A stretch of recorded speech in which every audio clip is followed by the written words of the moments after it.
Saan mang sulok kayo ng mundo naroroon, ako po si AJ Santos, mga kabituin, mga kapwa content creator. Panoodin po natin ang video na ito. Permitting renewal po natin.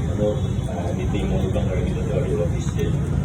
Pangalawa, hindi po ako magsasawang magpaalala sa inyo na mag-iingat po tayo sa mga fake news, maging mapanuri po tayo. Mga sweepers natin nandito. Sana yung mga ating management natin, pag nakita naman natin na may fake news na kumakalat, doon na naman tayo sa katotohanan eh. Kung totoo, walang problema. Pero kung alam naman natin na hindi totoo, di ba? Sana bilang mga leaders, kausap ko yung mga department head, yung mga nasa management level, magkusa na rin tayo. Hindi yung nakayaan lang natin na alam natin kasi mga ringan, hindi na totoo yung sinasabi. Huwag natin hayaan, i-correct natin. Kasi minsan, nag-uugat lang naman yan sa hindi masyadong naiintindihan. Dahil mga ibang sasabot natin, sa buros. Minsan siguro, ayaw naman nating tingnan o sabihin na masama agad yung intention. Bakit hindi naiintindihan?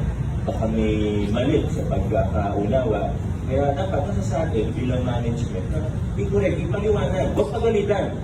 Paliwanag natin ng maayos. Kaya siguro itong linggo, ilan din akong kakausapin. Hindi, pinatawag kayo sa opisina ko, hindi para pagalitan. Hindi, tatanong din ako. Saan ba nang gagaling yan? Ano ba yung ugat niya? Ano ba yung pinagmulan? Mas papaliwanag din. Yan ang nililin ko sa ating mga kasama. Muli po, lalo na sa management level, mga section head natin, mga supervisor natin.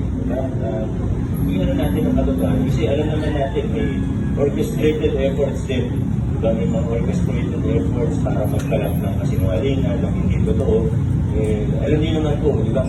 Minsan, masakit din. Lalo na pag yung topic, masakot na. Alam naman natin, para sa mga sweeper, sobra-sobra na. Hindi sobra, pero nagtaas talaga tayo, di ba? Ang sahod para sa sweepers, mag-regularize tayo, tapos may maririnig kang hindi maganda na alam nating kaliwas sa katotohanan. Minsan medyo wala rin. Pero muli po,